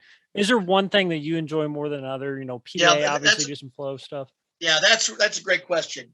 Paul, interestingly enough, I emceed the, one of the things I did at the Speedway for 25 years is I worked for public relations, and I did almost all the press conferences, which was really fun. And so they had me do a Borg Warner unveiling at the IMS Museum. And I think at the time I'm thinking about it was Tony Kanaan. It might have been when Tony Kanaan won. It might have been before that. But anyway, Paul was there. And, by this time, and by the way, I lost my IndyCar gig because I was actually paid by marketing, and marketing decided to go all in on money with the I Am Indy promotion with the guy from Kiss. I'm spacing on his name. Gene Simmons. Yeah. So that's where my money went. So suddenly I'm off the road, and they shopped me to other places. Chicagoland continued to pick me up, and Sonoma were the two that immediately bought. I did a few others. So I'm not on the road then. And so I'm doing this unveiling, and Paul Page pulled me aside and said, "Why aren't you on the road anymore?" And I told him, he says, "They're sticking me in the PA booth, and I'm not good at it." And your point is a correct one. There's a lot about being a PA announcer I really enjoy. You have the ability, you have to fill, you have to be able to communicate the product to the audience. It gives you a little bit of freedom to do other things, and even sometimes silly things, and it's not as buttoned down. I've enjoyed the flow quite a bit. At first, it was really difficult because I do think the PA function and a broadcast function are different. You know, one of the things that you do when you're a traveling PA announcer is you've got to win over the booth wherever you go. You know, oftentimes you work with the local announcer. You have to make friends with people that are the scorers and things, and you have to do things to help them. You know, if they need you to read the 50-50 number, you need to read the 50-50 number. If you want to advertise the things that they want you to advertise. But that's not of interest to a broader audience, like on a live stream. So that sort of mixing and matching is a little bit complicated. I mean, that's why Rob, you know, made the move for a couple years ago to move into the van and basically call from the van. And then I was the on track for a lot of the races PA guy, because we saw that the functions is slightly different. I enjoy being a public address announcer. I really do. I don't mind doing the flow stuff. I will tell you, when you do the flow stuff, that somebody's dissecting your every word. And some people are making more of what you said than you not. That can be a little bit difficult to deal with. But I do think they're distinct roles. I think in radio, I've done radio, and you're able to paint a picture, and you have to paint a picture. You can't rely on the pictures that people see to explain the action. I think that's kind of fun. But I like being a public address announcer quite a bit. I think that's anything you do. I mean, we're small apples as far as podcasts go, and we have people comment, you know, and dissect different things. People comment on Scott's hair. You know, he had long hair before this, so I know it broke a lot of people's heart when he cut it. Yeah. So I when I was young, in my teenage years, I had my hair really long. And mine went to about halfway down my back. I didn't have it that long. I didn't have it that. But it was pretty long, and then I cut it, you know, obviously. And then my mom, she'd been sick for years. She had rheumatoid arthritis, and she had started kind of taking a turn for the worse, and COVID hit and all that. So I just let my hair grow out for her. A lot of people did. And then when she passed, I cut it like a month later. But yeah, it's always a running joke with us, just my long hair. But you know, it's you know, like you were talking about working the flow deal and all that.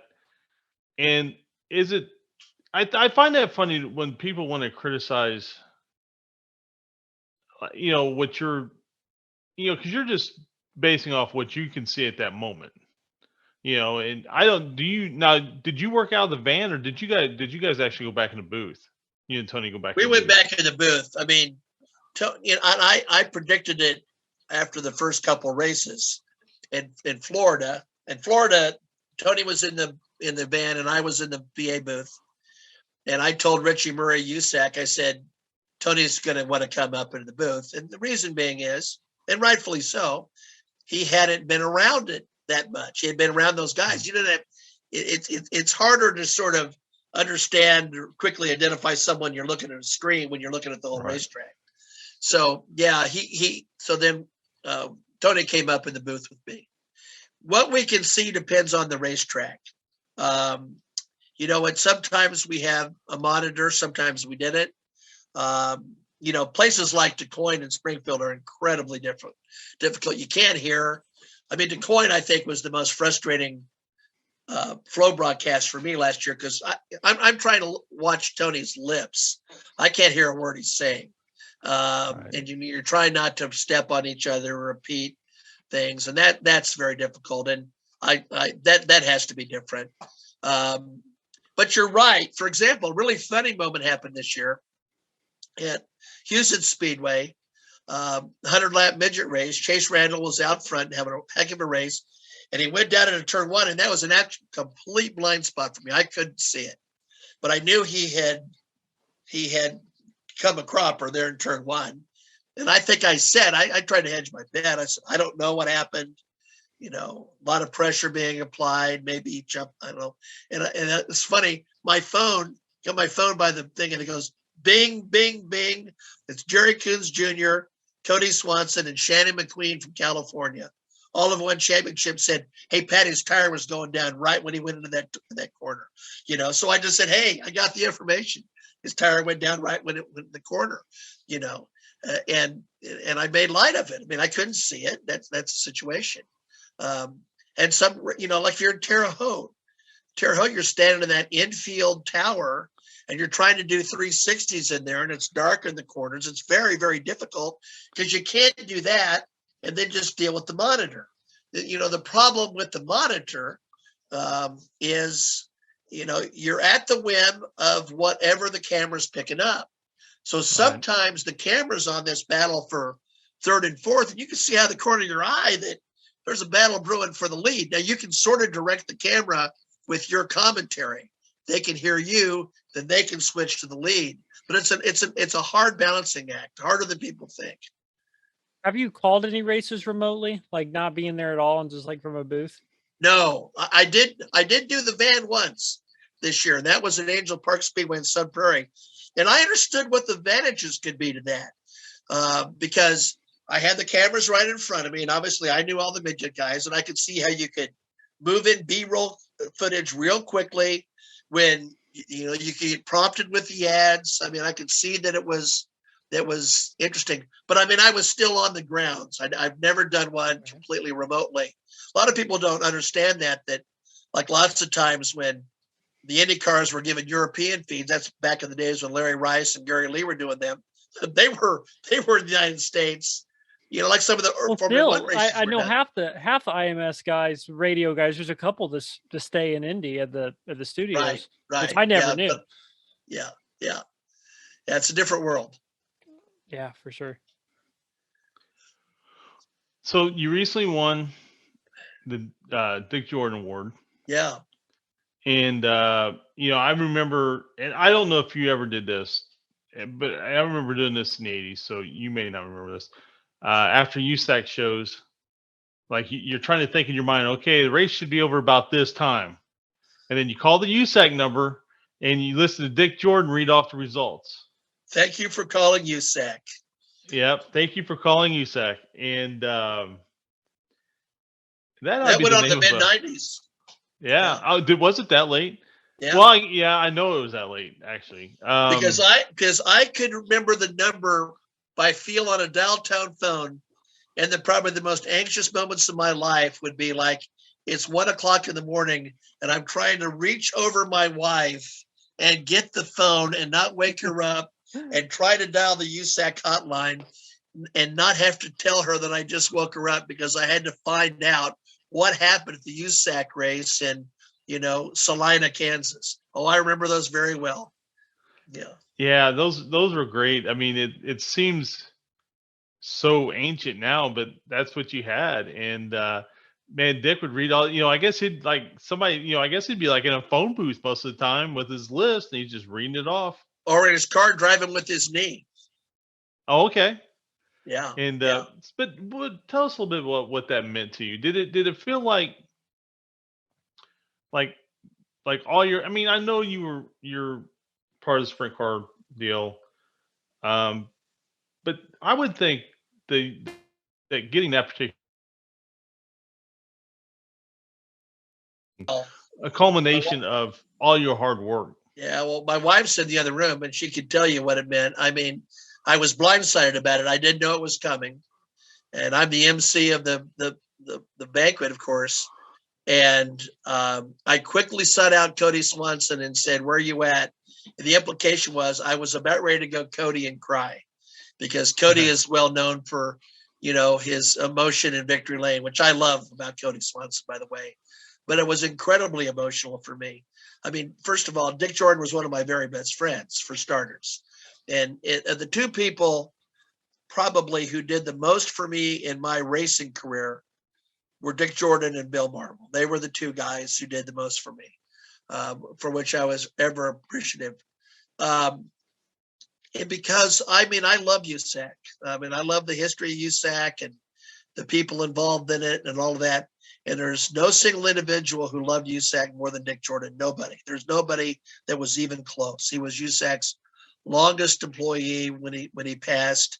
He devoted his entire life to the sport. He cared about the sport. Now, he was a hard-headed guy at times. He could drive me crazy. He drove me crazy from time to time. Back to your story, Scott, I remember we did a Wednesday night race in Plymouth, Indiana. This is not all that long ago. And he says to me, hey, will you drive so I can do the results and, send them off? And I said, well, of course. And then he looks at me and he says, he says, it's amazing, isn't it? Now, in truth, it is. He says, it's amazing, isn't it? He goes, you type in these routes and you push a button and they go off on the air and they show up on all these computers. And I said, yeah, pretty amazing. He says, Pat, when the internet first started, you thought it was just a fad. And I said, Dick, the only human being on the face of the earth that thought it was a fad was you. Because he was still addicted to the Codaphone, the USAC reports and those reports. But to be given an award in his name for my body of work with USAC was an incredibly emotional and personal experience for me. The fact that his daughter was there, his daughter told me that Susie, his wife, cried when she heard I'd won the award. I'm the second award winner after John Mahoney, who was his longest and best friend. I probably have made it very clear that it was just a huge moment for me, hugely gratifying, and very thankful for everybody that helped me. As the years pass and I've said it in this show and you said it in this show, this person's no longer here. That person's no longer here. Right. You start realizing that all of a sudden now you're starting to become that. You're the transfer position. You're the person now who has the stories and right. Can pass them to the younger generation.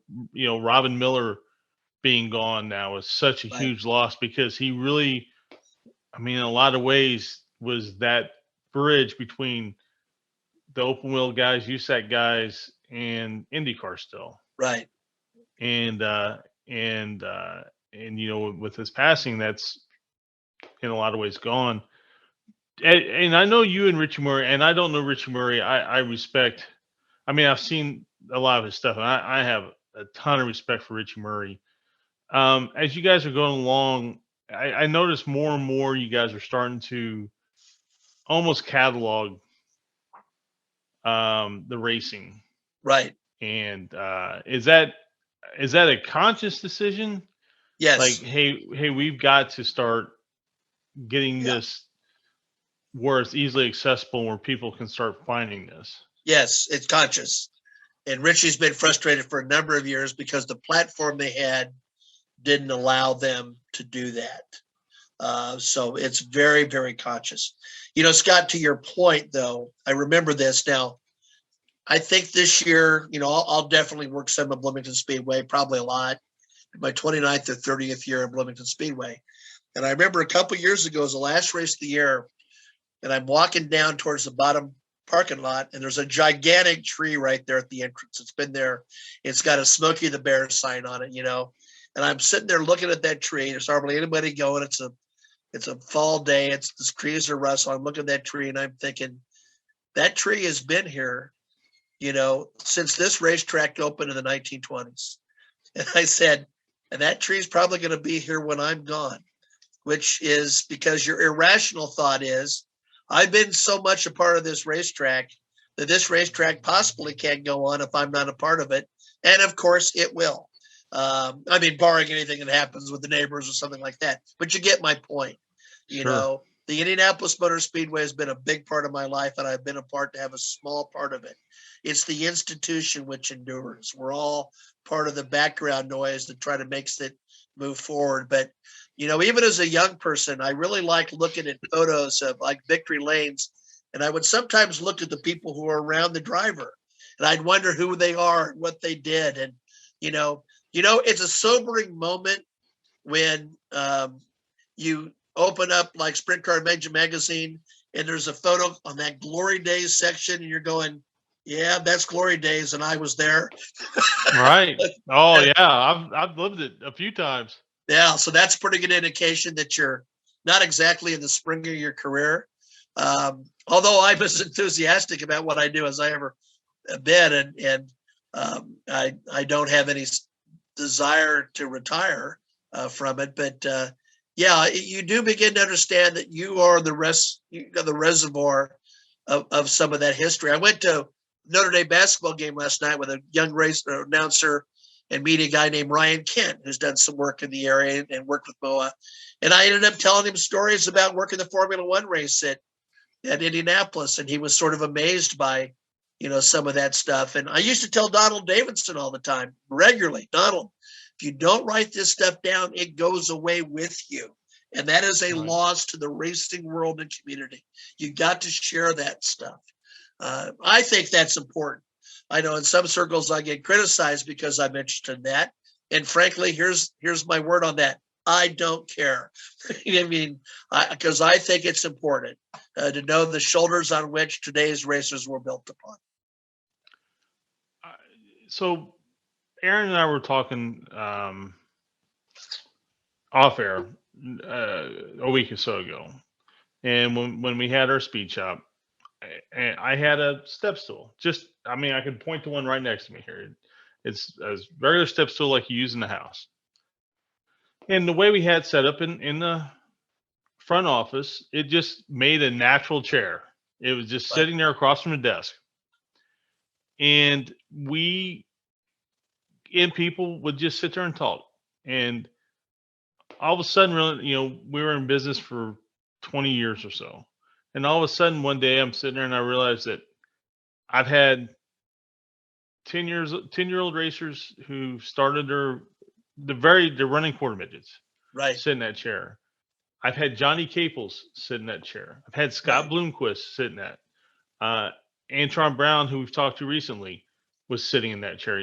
Because we did different types of work. We had different types of people come in. And, Ted Hines, Tracy Hines, so many people. And I told Aaron, I said, really, in a lot of ways, that step stool was the genesis of what I'm doing today. Yeah. Because I think what anybody who knows me well would say, there's really only one good thing I do well, and that's just run my mouth. and that's kind of, but like I told Aaron, I said, this show, I want to do it, and I don't really care how many people we get to watch it, but I want these people's stories archived. Right. I mean, I would love to have 10,000 viewers and 100,000 subscribers, whatever, but that's not why I do it. Right. I want to hear your story. I want to hear, we talked to Mario, we've talked to Diego Medeiros. I mean, just people all over, and we want to keep having more different kind of people on, because I want these archived in a way, and I think the more we can do that, right, better off the sport's going to be. One of the things that I've been doing of late is Bob Gates, the writer historian, is the editor of the Indy 500 Old Timers newsletter. And a couple of years ago, they started asking me to do stories, and we have gone back to the oldest that we know members of the Old Timers Club and are moving forward, and I'm doing articles on them. So I call them up and try to get their story. And, one of the persons had been in a World War II concentration camp. Well, who was there the day that Ted Horn got killed at Decoy. I talked with John Meacham, the Indy owner who won the 500 and all the things that he had done. To Neil Carter and that's the sole purpose, is to categorize and to get those stories down before those people are lost. As a young fan, and all that young fan, after the IMCA as original IMCA had gone away. The place was taken by a group called the National Speedways Contest Association.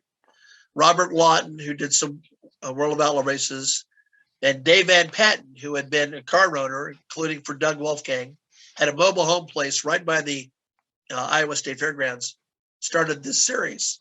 And they ran the old fairgrounds just like the IMCA did. So they tried to go to Sedalia and even little tracks like Eldon, Iowa, and the Knoxville, Illinois half mile, for example.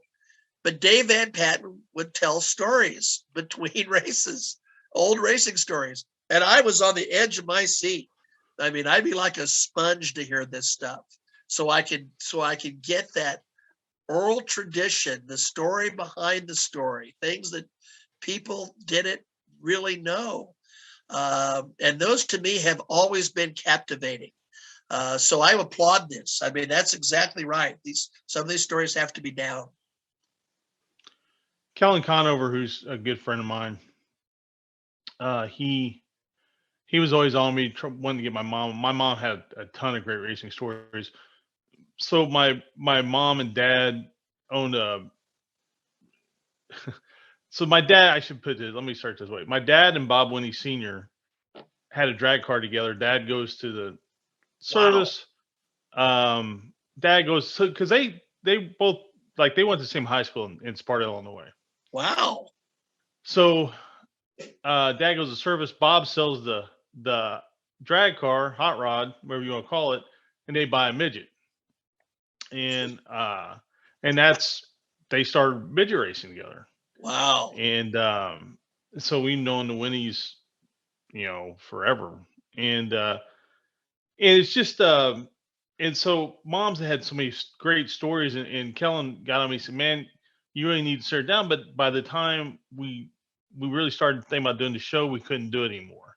And it really took me back to a thing that she had actually said 15 years before that was, somebody needs to make sure they talk to the AJs of the world and Mario and all these guys, because those stories are going away. And unfortunately, I've learned that personally the hard way, because I couldn't get her stories, and people would have loved hearing her stories. They would have liked hearing my dad's stories. And Dad's still with us, but he don't remember a lot of the things like he used to and all that. Right. And so, it's not fair to him to ask him to do something like this. And, we had Spike Gilhausen on. Of course, my dad worked for Carl for years. Right. And, Spike was sharing some of the stories. And so we kind of got a little bit of that, but it just really put in perspective in my own personal life, my missed opportunities of doing it. I'm trying for however long a period of time we do this to not miss those opportunities. Yeah. Well, good for you, because it really is important. I mean, that's one reason why it's interesting when you write for a magazine like I do. Now, so you do a story on some of our midget stars. Some of our midget stars say to me, "I've wanted to do this my whole life." And I'm sitting there thinking, your whole life, 5 years ago, you were in a sandbox. Right. I mean, right. I mean, and they're great people. They're great young kids. I'm not belittling that, but I just did a story on the Fry family where I'm talking to, Danny the Third, Danny Jr., and talking about Danny Sr. And I'm having to dig and uncover up facts and going through records and trying to find things on the internet. And to me, that's fun, because there are chapters in racing that aren't in bold print, but they're still a really incredible, part of our sport. The late John Cooper, who was the president of Indianapolis Motor Speedway, Daytona, and then worked the ISC. He was a tremendous midget racing fan and a wealth of knowledge. And, occasionally I'd go to a race with him and he'd tell me stories that they just make my jaw drop.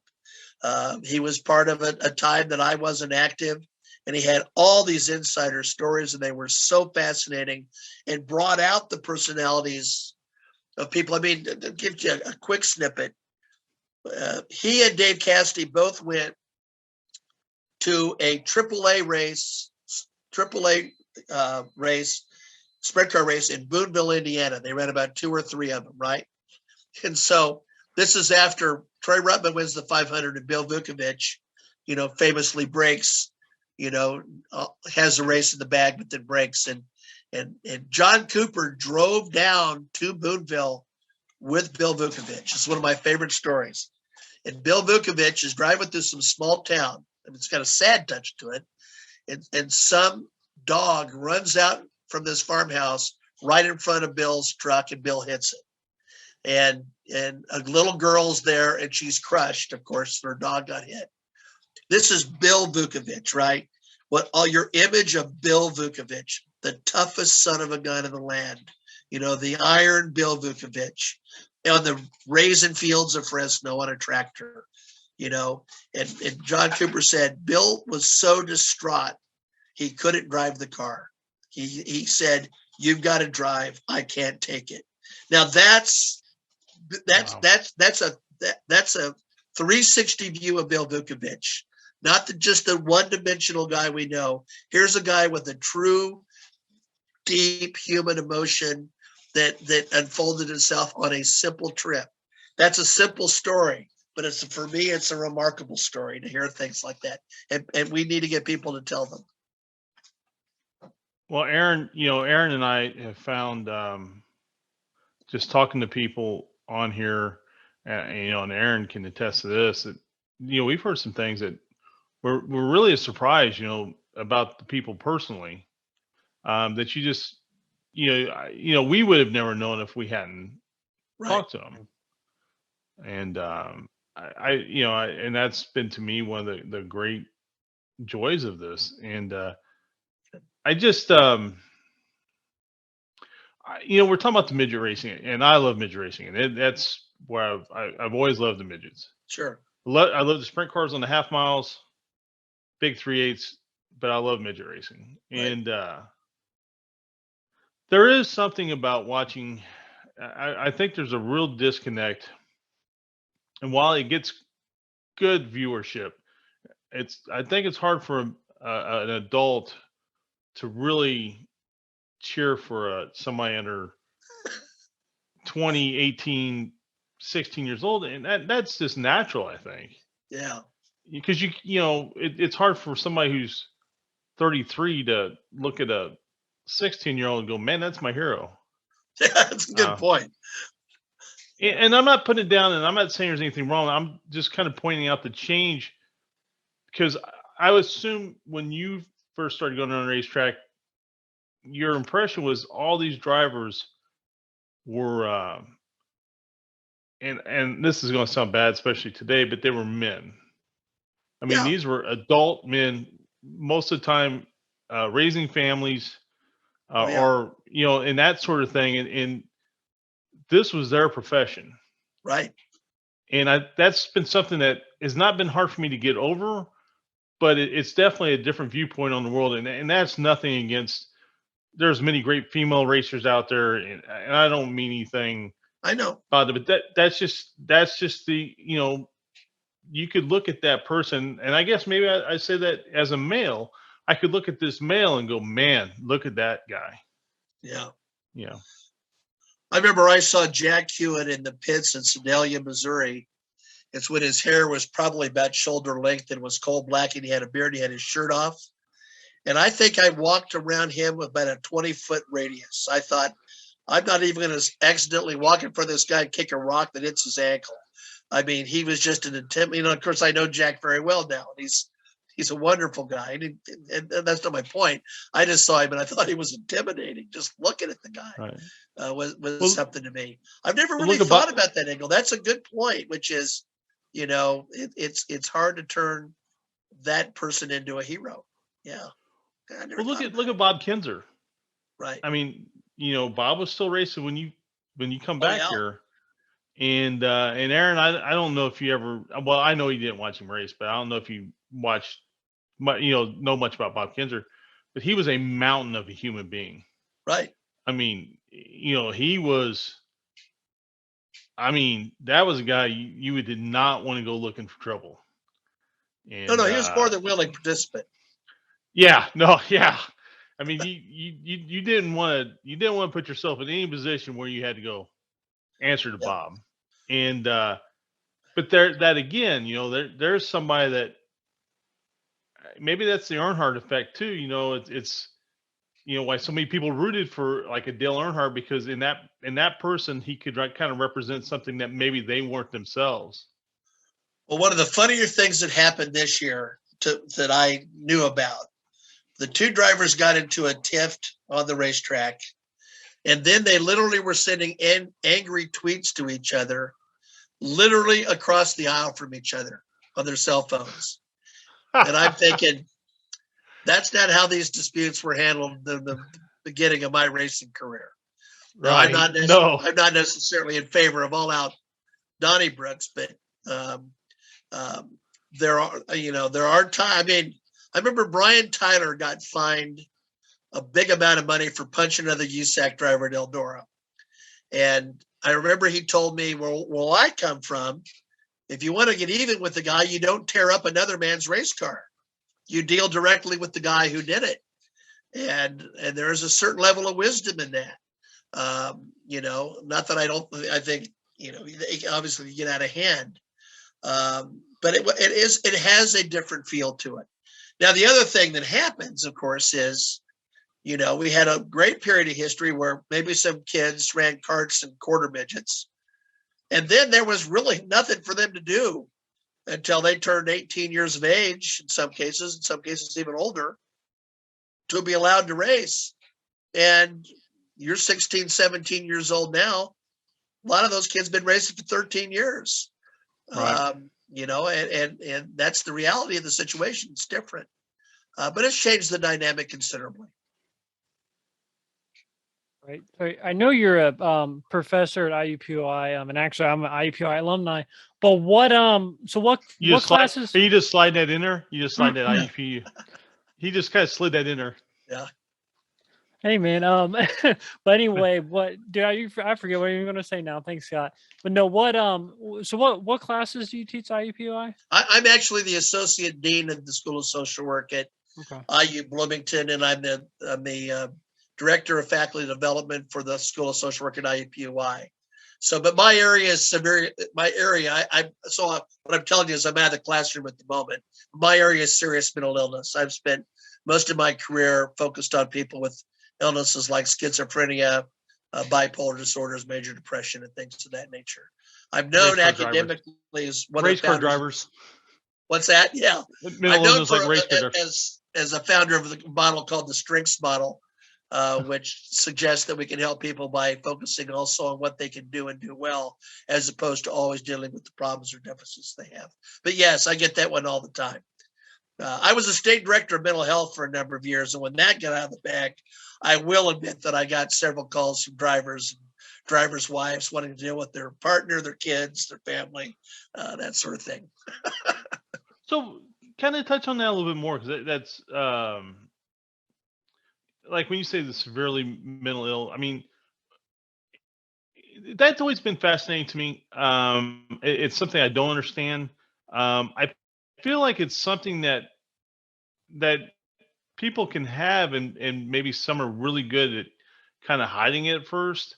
But if you're around them long enough, you can start picking up some details and that sort of thing. But it's always that mental health and mental illness have always been interesting to me, because it's something that's unseen, right? Like we can't see that. Yeah, you can see sometimes when they have obvious symptoms, it's possible to pick that up relatively quickly. And for someone who's been in the field for a while, I can sometimes maybe pick it up a little bit quicker than some. But the problem is it's a gigantic continuum of problems people have.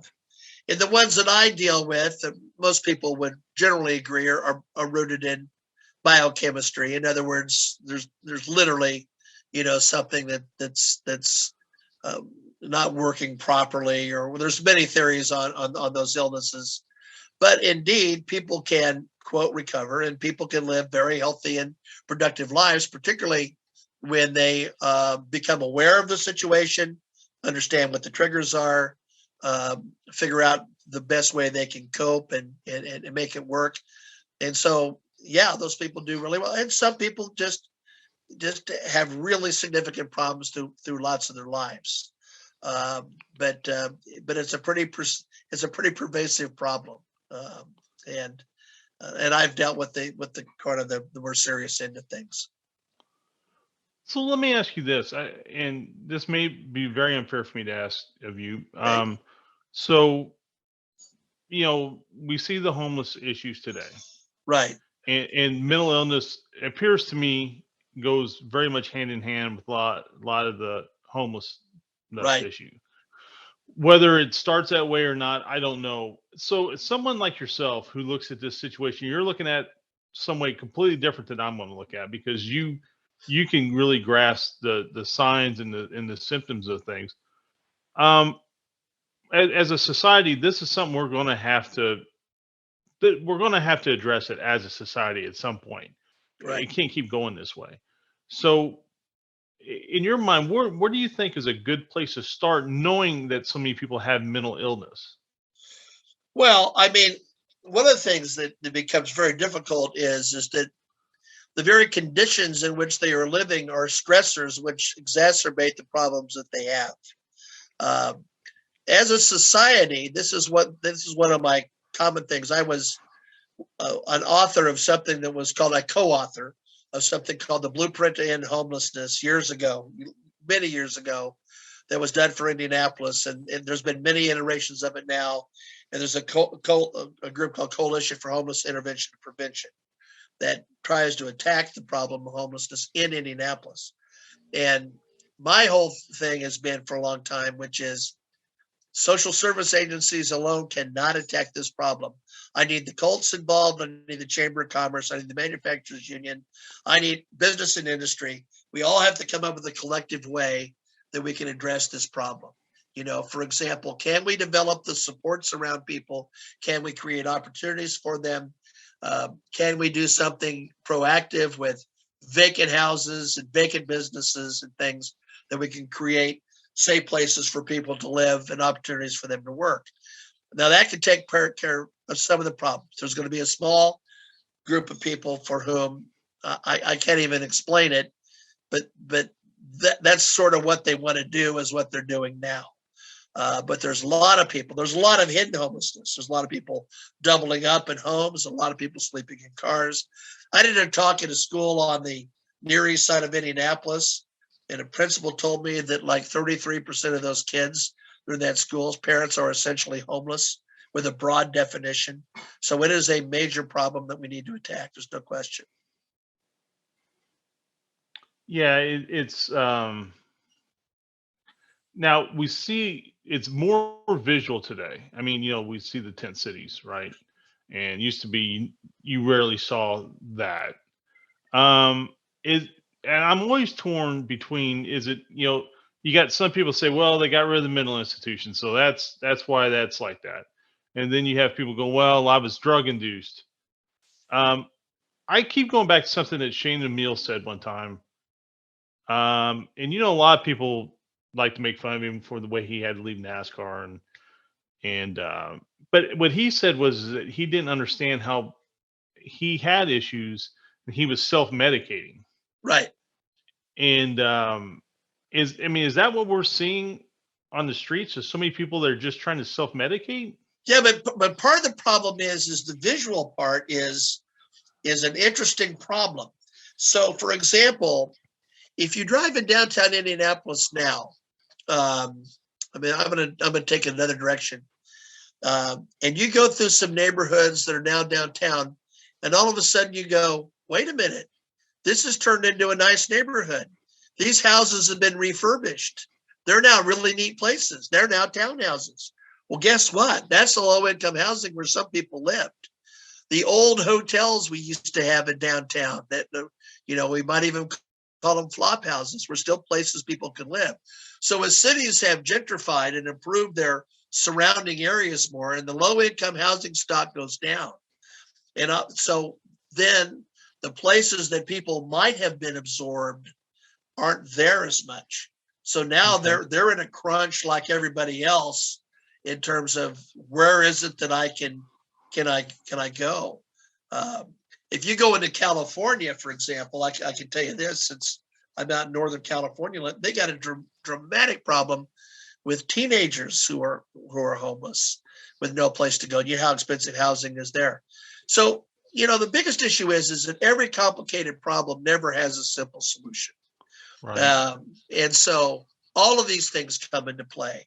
The drug problems, the opioid trouble, alcoholism, certainly for women, intimate partner violence and domestic violence is a big issue in terms of women who find themselves on the streets. The ups and downs of the economy. It's a very, very complicated problem. Yeah, I just, once you start talking about that, I just was really interested to get your thoughts on it. Yeah. So as you know, I'm good friends with one of your broadcast partners, and I would probably describe it as you're probably one of her mentors, and that's in Kim Stewart. And Yeah. I know she thinks the world of you. And she mentioned that you still play hockey. Played today. Yes. Did you really? Yeah, I sure did. Yeah, I love it. So how long have you been playing hockey? Since I was like 15. Really? Yeah. I was surprised Where do when you were play at saying, around here? I grew up in Kansas City. What did you ask, Aaron? No, I was going to say I was surprised when you said you had season tickets for Pacers, Colts, and Indy 11. I was like, the only thing he's missing is Indy Fuel. Yeah, and I go to the Fuel some. My wife really likes the Pacers. She likes hockey too, but we've been in that for a while. My grandfather took me to a game when I was a kid, and I fell in love with it instantly. Not many people played in Kansas City when I did. So I just kept at it, and I enjoyed it a great deal. I'm not the oldest guy. Today I was third from the oldest, I think. And the age range was probably 19 to 75. And it's a little bit shirts and skins hockey. We try to avoid contact at all costs, although we occasionally do have it. I got clobbered today once, but it was kind of primarily my own fault. But it's a fun game. I like it a great deal. I've said this a million times. Hockey is one of the few sports I know nothing about, and that's why I enjoy going and watching the games. Because I just know when people get mad about something, I can actually go sit back and just be the average dimwit fan who doesn't know anything about it. I can't predict the next play. I'm not trying to strategize. I'm just watching the game. It's got like just a couple of basic rules. It's not all that complicated, really. But it's a fun game. It's a fun game to play. I like hockey. That's why I like going and watching stuff there. Right. When you go some Indy Field games, Scott, I didn't realize you liked hockey. Oh yeah, we'll definitely go to some Indy Field games. Yeah, we'll go. Pat, absolutely, man. If I can go with you, that'd be awesome. Be great. Hey, so Pat, I want to say thank you so much. Oh, thank you for coming in, and again, what you guys are doing over there and trying to, get all that stuff, cataloged and that. And I tell you something I really enjoyed is, and I haven't seen so much lately, but like when Richie would put together like the memorials for the people who've passed, I think that's such a great thing. It is. I know I know people that know me very well probably find this hard to believe. I am a huge USAC fan. Uh-huh. I thank the world of USAC. I've been very critical of USAC over the years, but that's because I've always wanted to see it take its rightful place as the best sanctioning body in the country. Right. And I don't think they're always there. Right. But there is a lot of things I like about it. Good. But me too. I just wanted to say thank you so much. Hopefully you can come back in a little bit later this year, maybe around Sprint Week time. Anytime. And we can kind of do a preview of that. We're talking about doing a special show for that where we're kind of leading up to it. So I have one last question. Yeah. So obviously you're around, younger people being, in college. What would you say to somebody who wants to maybe follow in your footsteps? What would be your biggest piece of advice? Find a way to get yourself involved in a racetrack. try to learn, approach someone like me and ask for help, and just start to take baby steps to do it. This is, Ryan Kent, the young man I went to the Notre Dame game with last night. He got on a little bit at Lawrenceburg Speedway. My friend Sandy Lowe said, "I'd like you to go over and work with Pat." He called and asked if he could. I said yes. He worked with me last year at Paragon and Lincoln Park one race, and he's shown a lot of interest in it. Just make yourself available and ask questions and try to get involved, and you can make it happen. Great answer. Well, yeah, Pat, we really appreciate your time. And Thank you. Thanks so much. Thank you Let's so do it much, again. Pat. Bye-bye. We will. Been a pleasure.